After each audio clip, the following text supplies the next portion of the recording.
What if your best performing post isn't making you a dime? This episode of Undumb Marketing reveals how to shift from hollow engagement to high-impact marketing. Learn how to identify your real moneymakers. We'll break down the 5 steps that actually move revenue, including topic clusters, smarter content audits, and personalizing the buyer journey. Stop chasing clicks and start building ROI-driven campaigns that convert. Let's begin.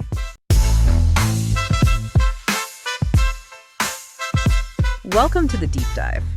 Today we're tackling a pretty big one, how you can truly maximize your marketing revenue, ROI, looking ahead to 2025. Right. If you're feeling like you're sort of drowning in all the marketing advice out there, always promising the next big thing, well, we get it. We definitely do. Our goal here is really to cut through that noise and give you a fresh, really actionable perspective on turning those marketing efforts into actual tangible revenue. Absolutely. Our mission today really is to pull out the most important steps, the things that can genuinely transform your marketing's impact on the bottom line. Yeah. And we're not just talking about tiny tweaks here. I mean, think about this. HubSpot research, it showed companies with solid strategies can see like up to a 200% ROI. 200%. Yeah. But at the same time, so many businesses are still just struggling to break even. There's a huge gap there, a real opportunity. And that missed opportunity, it has a real cost, doesn't it? Rakuten Marketing actually found that marketers are, on average, losing about 26% of their budgets. 26%? Yeah, on channels that just aren't working. Think about that. More than a quarter of your investment potentially just vanishing. It's staggering when you put it like that. So the questions we're really digging into today are, how do you actually measure if your marketing is driving revenue? What are the key strategies, the things that can give you noticeable improvements in ROI? And, how do you stay ahead with the digital landscape constantly shifting? Well, we've boiled it down to 5 key steps, things that when you implement them thoughtfully can really make a significant difference. Okay. Because the marketing world is definitely changing. Yeah. Right? The old ways. They're just not cutting it like they used to. Yeah. So our focus is going to be on approaches that are, data-driven, customer-centric. Yeah. The strategies proving their worth now. All right, let's dive right in then. Step 1, conducting a comprehensive content audit. We're calling it your marketing X-ray. Yeah. The X-ray. Now, I know content audit might not sound like the most thrilling part of marketing. Probably not. But trust me, it's where everything else starts. It's like that essential annual checkup, but for your whole marketing strategy. And what's really key here isn't just what content is performing well, but digging into the why. Okay. Often it's the piece that directly hits a specific pain point or answers that one crucial question your audience has right when they need it. Finding those why insights, that's where the gold is. Understanding the reason for conversion. That makes sense. And we've seen some really powerful examples of this, haven't we? Like Airbnb back in 2014. Oh, yeah. Great example. They really looked hard at what content was actually driving bookings. And what they found was, their user-generated content, the photos, the stories from actual travelers. The real stuff. Exactly. It was blowing their professionally produced content out of the water. Big time. And realizing that led to this major strategic shift. They started highlighting those authentic user experiences much more. And the result? A reported 30% jump in organic traffic and bookings. 30%.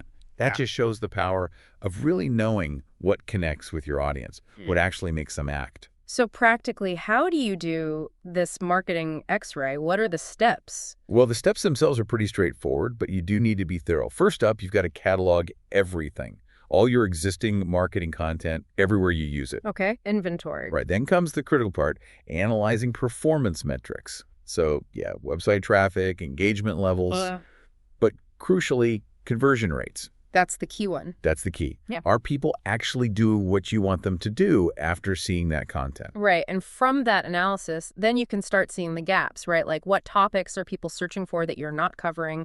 Where are the opportunities maybe to improve content that's already doing okay? Exactly. And finally, based on the data, you've got to be ready to update, repurpose, or maybe even just retire content that isn't pulling its weight. Yeah, that can be tough letting go. It can.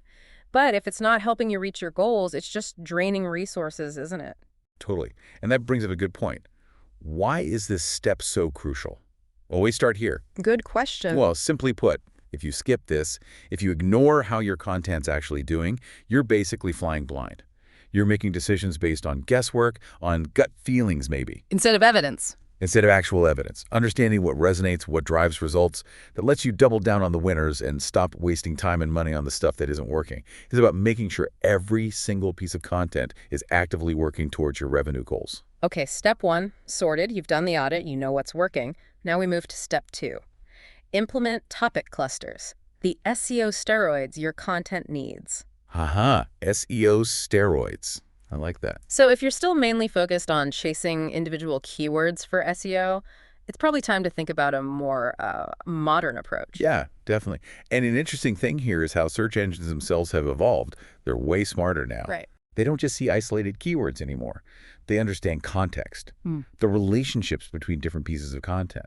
And that's exactly where topic clusters come in. Okay. Think of it like organizing your content library, grouping everything around core themes to really show you're an authority on a particular subject. HubSpot's a great case study for this, right? Back in 2017, Oh, absolutely. Textbook example. they basically restructured their huge blog, organized it into these topic clusters, all pointing towards big, comprehensive pillar pages. These pillar pages cover a broad topic really deeply, and then all the related, more specific blog posts link back to that main pillar. And the results were, well, pretty staggering. They saw an average 50% increase in organic traffic to those pages. 50%. Wow. And some pages saw a 100% boost. It really is like giving your SEO a massive power up. So connecting this to the bigger picture, Yeah. how does the strategy actually work? How does it benefit both search engines and, the actual people reading it? Good question. So the process starts with identifying your core topics. What are the big subjects central to your business that your audience cares about? Okay. Then you build out those really comprehensive pillar pages. Yeah. Your definitive guide on each core topic. Think deep dives. Got it. The main hubs. Exactly. And then you create the supporting content, the more focused blog posts, articles, maybe videos that explore specific angles of that core topic. Yeah, right. And the crucial bit is the linking. Every supporting piece links back to the pillar page. Yeah. And related pieces within the cluster, they should link to each other too. Wow. Creating a web. Precisely. A really interconnected web of valuable information. Okay, I see. And then there's two things. One, it signals loud and clear to search engines, hey, we know our stuff on this topic, which boosts your rankings. And two, it creates a much better, more intuitive experience for your audience. They can easily explore related information, dive deeper. It keeps them engaged on your site longer. It's, like you said, a win-win. All right, makes perfect sense. So content audit done. SEO is smarter with topic clusters. Now, step 3. Leverage user-generated content, UGC. Turn customers into your marketing army. Yes, the marketing army. This is where it gets really fun, I think. Yeah. Why is that? Because you're tapping into something incredibly powerful. Yeah. The genuine enthusiasm of your own customer. Right. Their actual voices. Exactly. And that UGC, that user-generated content, it carries this inherent authenticity, this passion that branded content often struggles to match. These are real people sharing real experiences, not paid actors, not slick ads. And that authenticity, it builds massive trust with potential customers. Think of your happy customers as this amazing unpaid extension of your marketing team. GoPro is the classic example here, isn't it? They've absolutely mastered this. Oh, totally nailed it. Their whole brand practically runs on the incredible footage their users capture and share. Yeah. And they actively encourage it. They run contests, feature user stuff on their socials, build this whole community vibe. And the result? A massive, super loyal fan base and over 10 million Instagram followers, largely thanks to that user content. Exactly. It's proof of concept on a huge scale. So how can businesses, maybe smaller ones, tap into this marketing army? What are the practical ways? Well, there are quite a few ways, actually. It often starts simply like creating branded hashtags. Encourage customers to share their experiences using that tag. Okay. Running contests or challenges centered around your product or service is another great way to incentivize people to create and share content. Right, give them a reason. Exactly. And crucially, you need to showcase that UGC. Put it on your website, share it on your social media, maybe feature it in emails, let people see it. And acknowledging the contributors seems key too, right? Engaging with them. Hugely important. A simple, like a comment, maybe featuring their photo or video, it makes customers feel seen, valued. It encourages them to keep sharing. Yeah. And the stats back this up. The vast majority of consumers trust recommendations from peers way more than traditional ads. Right, that famous 92% statistic or something similar. Yeah, it's consistently high. Yep. So UGC doesn't just potentially save you content creation costs. It builds this trust and authenticity that's, frankly, really hard to buy. But a quick question on that. How do you make sure the UGC aligns with your brand? You can't totally control it, right? That's a valid point. You can't control everything, but you can guide it.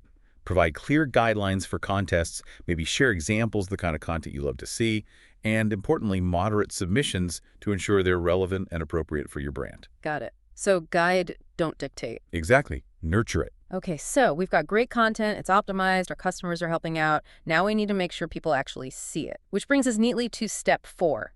Develop a multi-channel content distribution strategy. Yes, because creating brilliant content is honestly only half the battle. Right. If a tree falls in the forest. Precisely. If your target audience doesn't see it, did it even happen? Effective distribution is crucial. What's key here? What should people remember? I think the main thing is your audience isn't all in one place online. They're scattered across different platforms, different channels. Okay. So your distribution strategy needs to reflect that. You got to meet them where they actually are. That Blend Tech Will It Blend series is such a wild example of this, isn't A it? fantastic example. So simple, so effective. Sir, it's super low budget, right? Just them blending weird stuff on YouTube. Yeah, golf balls, iPhones, hilarious stuff. And it just went viral. Yeah. Because it was entertaining, shareable, and they put it on a platform, YouTube, where millions could find it and share it. Reportedly boosted sales by like 700%. 700%. That wasn't just a clever idea. It was putting that idea in the right place at the right time. Smart distribution. So how do you build a strong multi-channel strategy? What are the components? Okay, several key things. First, you absolutely need to understand where your target audience spends their time online. Is it Instagram, LinkedIn, TikTok, niche forums, Reddit? Where are your people? Know your audience's digital hangouts. Exactly. Then you need to tailor your content for each platform. What works on Twitter or X is short and punchy. YouTube needs video. LinkedIn is more professional. You can't just blast the same thing everywhere. Right, platform-specific adaptation. And you need a strategic mix of different media types. Okay, like what? Like your owned media, that's your website, your blog, your own social profiles.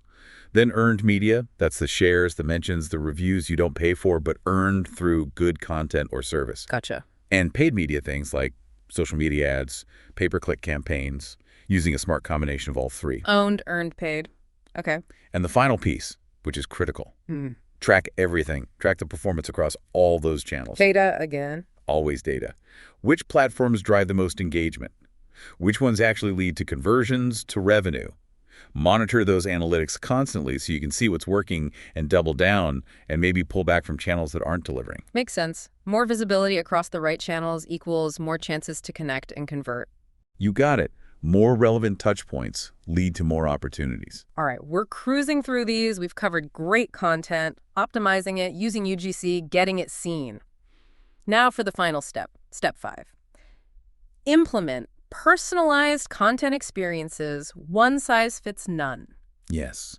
And this one feels increasingly important, doesn't it? It really does. Those generic, blasted out to everyone messages, they just feel outdated in 2025, right?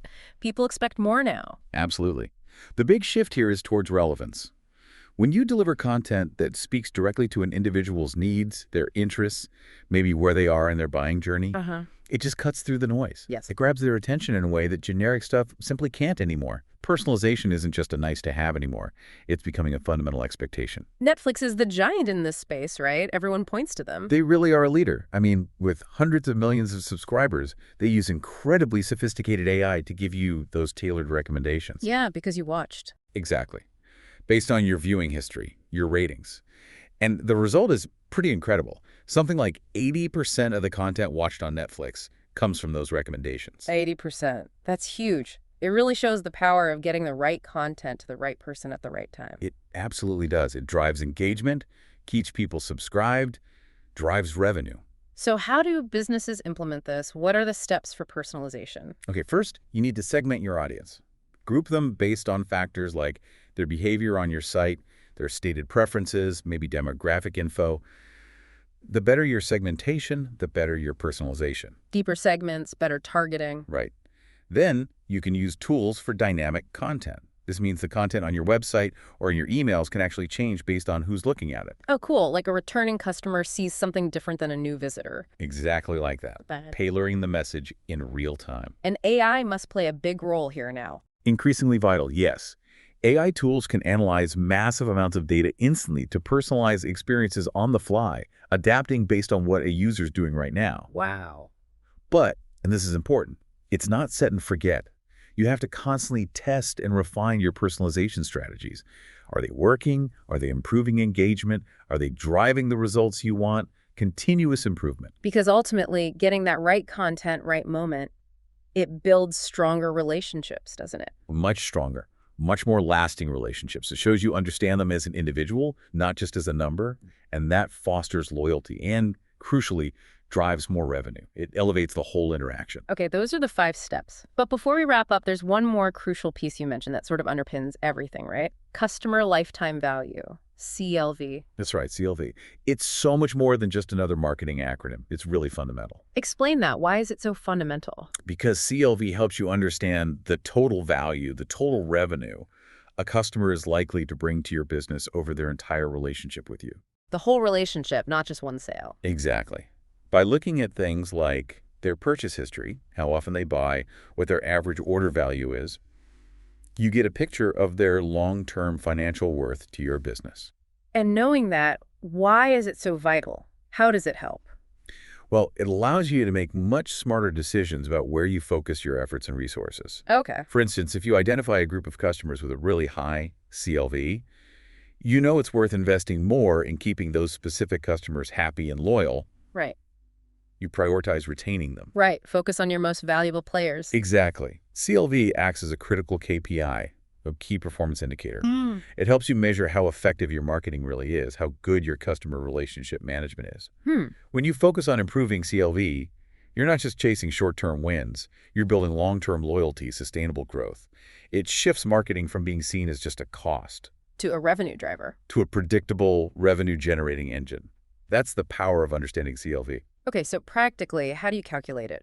Is there a formula? Yeah, the basic formula is usually average transaction value times the average number of transactions per year times the average customer lifespan in years. Average value x frequency x lifespan. Got it. Right. Yeah. And you can usually pull that data from your CRM system or maybe your ERP system. The key is to calculate it regularly for individuals or maybe for different customer segments so you can spot trends and adjust your strategies. And once you know your CLV or the CLV of different segments, what are the main ways you can actually work to improve it? Okay. Improving CLV really boils down to nurturing those customer relationships and consistently delivering great value. Makes sense. So personalized marketing campaigns we just talked about, huge for CLV. Tailoring offers makes people feel valued, encourages repeat business. Loyalty programs are another big one. Directly rewarding customers for sticking with you, that definitely boosts CLV. Yeah, points, perks. Exactly. And maybe most importantly, exceptional customer service. Every single interaction matters. A smooth, positive experience builds that lasting loyalty like nothing else. So it connects back to everything: good service, personalization. Yeah. What else? Well, investing in a good CRM system helps you track everything and understand your customers better. And constantly analyzing customer feedback. What are they telling you? Where can you improve their experience? All that feeds into boosting CLV. It's all interconnected. Precisely. When you make a conscious, strategic effort to improve customer lifetime value, you're not just squeezing more money out of individuals. You're building loyalty, keeping customers around longer, and driving real, sustainable, long-term growth for the whole business. Okay, so let's bring this all home. We've taken this deep dive, looked at 5 key steps for maximizing marketing ROI in 2025. Yep. We had the content audit the X-ray, implementing topic clusters for smarter SEO, leveraging that amazing user-generated content, developing a multi-channel distribution strategy, and delivering personalized experiences. The 5 pillars. Right. And underpinning it all, understanding and actively working on customer lifetime value. Exactly. Think of these steps as a roadmap, a way to transform your marketing from maybe just generating buzz or traffic to directly, measurably driving revenue. And it's crucial to remember, like we said, the marketing world doesn't stand still, does it? Not for a second. What works wonders today might need tweaking tomorrow. So you've got to stay agile, right? Keep experimenting, keep learning, keep adapting based on what the data and your customers are telling you. Constant evolution. That's the name of the game. Which leads us to maybe a final thought for everyone listening. Yeah. Reflect on these 5 steps and that CLV piece. Which one, or maybe which combination, feels like it could have the biggest impact on your specific business right now? Good question to ponder. What's one small, practical thing you could do, maybe even this week, to start exploring that area further? And maybe think about, what potential revenue are you leaving on the table by not fully leaning into these more data-driven, customer-focused strategies? It's a powerful thought to end on. Where's the untapped potential?